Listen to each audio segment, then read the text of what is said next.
So with silence and solitude, sometimes I think there's so much noise in our life, so much stuff going on that sometimes we don't sit back and take into account the quiet times.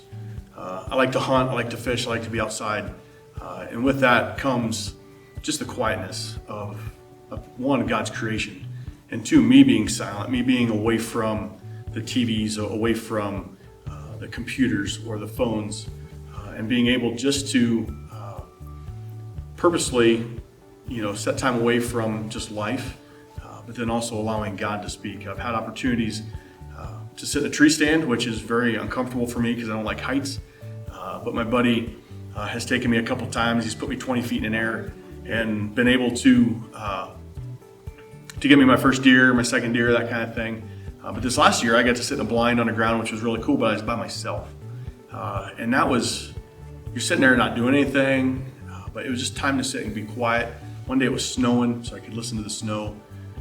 But those are the times where we take all those distractions out that allow God, if we're struggling with something in our lives, if we're wrestling with something, to allow God to just hear His voice, just to be not focused on anything else, but to allow Him to kind of intervene in what's going on in our lives.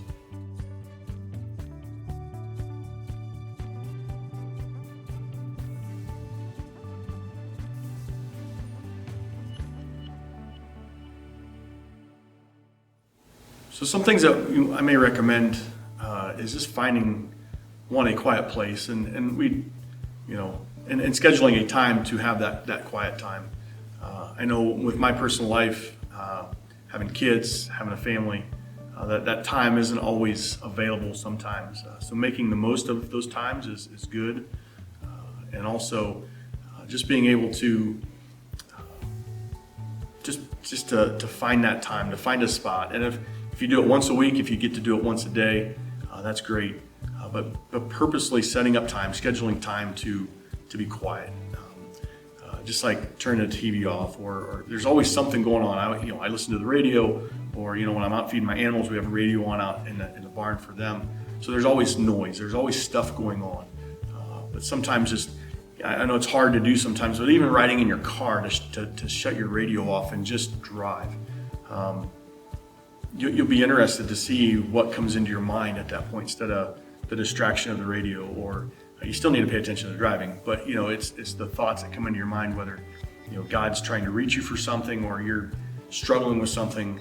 It's just a great time to reflect on things, but I think my recommendation would be just to be able to find that time. I love to hunt, I love to fish, and those are quiet kind of things most of the time, and so that's just some time to be out in God's creation, and then also just that quietness, getting away from the busyness of life.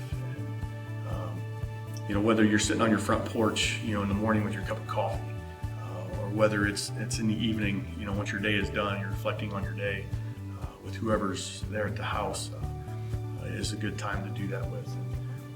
We see that Jesus did that a lot, where he, in Mark 6, where he fed the 5,000. The first thing he did was he put his disciples on a boat, sent them across the sea, and then he went up to pray by himself, kind of to recharge, I'm sure.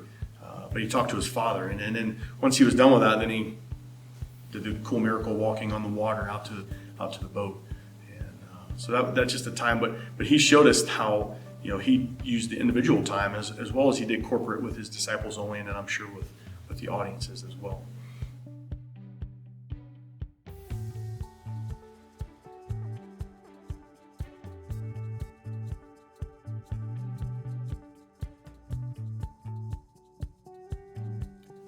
I think so. Just like there in Mark 6, where Christ was around a lot of people, and I sit there and reflect on that. And I'm not an upfront kind of guy. This is even kind of nervous for me to do this kind of thing.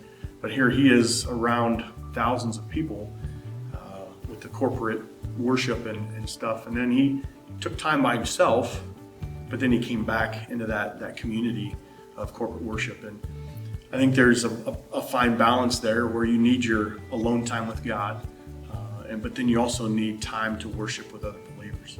whether that's with a small group of 4 or 5 people or whether it's with the whole congregation. I think each one has its own,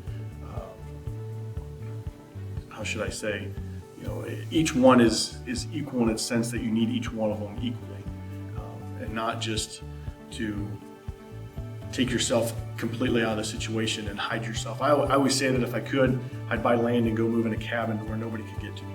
And that would be great, but I think that'd be lonely.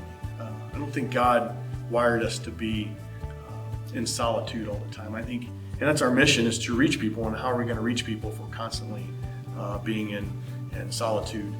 So there's time for that silence and solitude, but then there's also those times where we need to walk those streets with our friends and our family and our neighbors, to where we can preach God's word to them.